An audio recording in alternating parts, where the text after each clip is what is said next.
What is up, YouTube? Leviathan Kraken here, and today we're going to be doing a deep dive on the Subnautica 2 trailer. Now, look, I know that you guys have seen this trailer probably dozens of times, and I know that every YouTuber has already covered this, but I watched it, and I noticed a few things that I think that a lot of people probably missed. So I want to talk about a few things that surprised me, and so let's go ahead and just get right into it. What I decided to do is I took some screenshots. And so the first thing, my camera might be in the way, I don't know. The first thing that I did notice here was this jar right over here on the right. This big, I don't know if that's a bioreactor, some kind of stasis tube. I don't know what's in there, but that does look really interesting. But the second thing I noticed about this image was Altera cicada. Now, of course, you all know what cicadas are. They're those bugs that come out in the summertime. There's even the logo right here of this cicada. So there's another picture that I'll talk about later that leads me to believe that we might be seeing some insect-like inspiration in some of the fauna in this game. It's possible. So I don't know why that they are labeling themselves as the cicada division, but that might possibly have something to do with the vehicles that we see later on. I don't know. We'll see what that leads to. But this was really scary. Like when the trailer first starts out, you're literally getting sucked out of your pod, and I'm actually surprised to see a dead body. I'm pretty sure that's what that was on the left. And I know for a fact that they said that the game starts off with you being, in the pod, and the pod goes down really deep, and then I believe you get sucked into a current, and you get brought back to the surface. Thankfully, but this also confirms that we're going to be getting currents and hopefully maybe even some tornadoes or, certain weather events that will be hazards, rip currents, things like that, that would be, something, or even whirlpools, maybe something that would be even more dangerous to the player other than just the local fauna. Now, this right here was really interesting because it shows the player opening the door, and then next thing you know, you see the planet and the doors opening, which to me, I think that's just, symbolic. I don't think that means anything, but because the player here is obviously barehanded, so they're literally not going into outer space. But I can't help but wonder, does that mean that near the end of the game, we might possibly see some kind of space exploration in the area? I doubt it.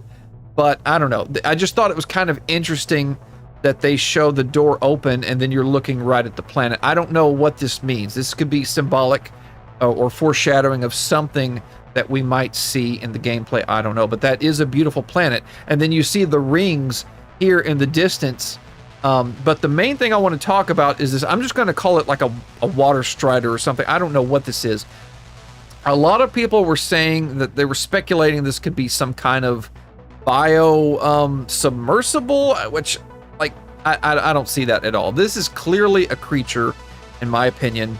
It kind of reminds me of a Portuguese man of war, which I've actually been stung by one of those, by the way. But it's not quite floating on top of the water. It's actually using what looks like some legs to kind of elevate itself out. Now, what I think is possible is this could be a creature with maybe hydrogen, helium inside of its body, and it's actually able to kind of float like a balloon a little bit, and maybe that protects it from predators, and only the poisonous tentacles are what's only in the water while it's hunting for food. Maybe. But the thing is in the next image, when it shows it you diving into the water, I don't see any of the tentacles right there in the water, so I don't know. Perhaps they just didn't want you to see any more of the creature. Now, this part was really interesting because what we're seeing is an upgraded version of that tadpole submersible. But notice what's in the player's hands. It looks like a flashlight, but whenever the player points the device at the submersible, notice how the lights on the submersible are on. So it looks to me like he's aiming a flashlight at it, but is this some sort of tool that we're going to be using to activate the submersible, I don't know what this tool is or how that's going to interact, but obviously it's kind of like your car, you know, you hit the you hit the lock button and it unlocks and then your lights come on. So that's obviously inspired by real vehicles, but I'm not sure exactly what the correlation is between this tool and the submersible. Right here we have the hatchet, or you know, like just basically a tool just to bang crystals and break up resources. Now, one thing I really like about this is that Subnautica Unknown Worlds seems to be going for more of a realistic approach. Now, I know that taking your bare hands and breaking shale rock in Subnautica 1 was not realistic at all. So it's nice to see the requirement of a tool to actually get that done. I think that's really cool. So this right here, there's two things I love about this one. Now, everyone has their own thoughts on this image. Now, I think the creatures are clearly mating. So that brings into the point that we will be seeing actually two genders in this game, male and female. Unlike in Subnautica 1, the creatures had no gender and there was no mating. So they reproduced asexually, apparently. But in this case, there will be a male and female variant. And then notice how the scanner that you have here, it shows like a little icon of what you're scanning. So I think that's really cool right there. Now these are inspired clearly of like rams or goats. They're headbutting each other, and I think that also could be a mating ritual between these two species. And then I was looking at these corals right here. I think these could be clams. I you know, like a saltwater clam, they do actually look like that, where they stick kind of like these little tendrils out and they absorb sunlight. Could that be a clam? I don't know. I think that was interesting. Now, I'm not a big fan at all of the way that this base looks. Guys, it looks way too blocky.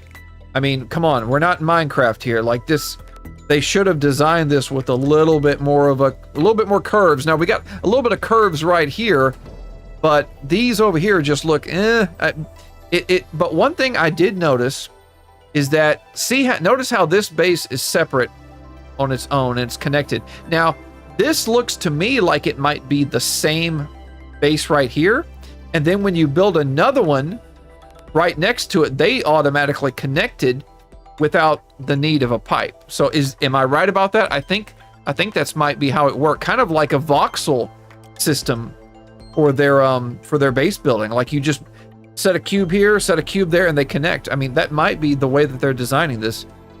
And this right here, I think I'm absolutely in love with this. Now this right here explains something that Subnautica 1 definitely got wrong. There's a force field right there. There's no hatch. You just go straight in. It's perfect. It's beautiful. Science fiction. It makes perfect sense. Now in Subnautica 1, you open up the hatch, and I'm thinking, how is that water not getting inside the base? Well, I guess I'm just going to have to imagine there's a force field there that keeps the water from getting inside, but which makes sense. You know, hey, we're in the Star Trek era, whatever. But in this case, they decided to go with the direct approach and say, yeah, there's a force field there. You're going straight through it. There's no hatch, and that's what keeps the water out. Beautiful. I love that. So this right here, I like how there seems to be predators in deep, dark caves. Now, this fish looks creepy. It reminds me of kind of like a mixture of a shark and a shark and a whale, killer whale. Yeah, killer whale. It kind of looks like a mixture of the two, and it does look pretty creepy. Now, I love these purple caves. They look beautiful. But this right here, this scene confused me, and I think it confused a lot of people. I don't know what I'm looking at. This is a flora, obviously. I mean, I think, or some kind of resource that we're trying to collect. I don't know why we destroyed it in the next image. We shot it, and this tool is really fascinating because it's like an impact weapon. It's kind of like the stasis field, but not quite. It's more like a high-powered water gun, really, that leaves an impact. Well, I guess I didn't screenshot that, but the other player hit this creature with it, and it deterred them and knocked the creature away. So it's a way to keep Leviathans, and well, it might not do much to Leviathans now that I think about it, but it's a way to keep aggressive species away without harming them. And that's definitely something that Unknown Worlds sticks with. You're not supposed to be killing the Leviathans, guys. That's not part of the game. So this is really cool for multiplayer. It makes perfect sense. When someone is in a submersible, we see 2 rails. So if you're doing 3 or 4 player, we've got 2 people on each side holding on to it while the submersible is being driven. Obviously, they are going to have to worry about oxygen, but they'll be able to move a little bit faster hanging on to that. So that's really a cool feature. Now, this image confuses me, and I think this has confused a lot of people. Now, look at this right here. It looks to me like what we're seeing is just the gap in between this hole. Like this is a door that could open up. So what we're looking at could be like a little bit of an illusion here, or this could be an actual oxygen line connecting to this person's suit. And we did see a submersible go by in that image after that. So what are we looking at? Are we seeing that Unknown Worlds is actually going to add crush mechanics to the actual players now instead of just the vehicles? Because in Subnautica 1, obviously you go down really deep, you swim, you're just fine, but your vehicle is being crushed. That doesn't make any sense. So is it going to actually hurt the player physically if you get out of a vehicle and it's too deep? Is this a high pressurized, a suit that can withstand a lot of pressure? Is this something that you're gonna have to get in and be connected to an oxygen line? So I can't tell if that's the hole or what, but it does look like a very durable suit to go down to deeper depths. That's what I'm going to guess. A lot of people were noticing how in this image right here, we've got like a little AI robot, but the base that he's in is got a bunch of corals, and it looks old. It looks like it's been destroyed.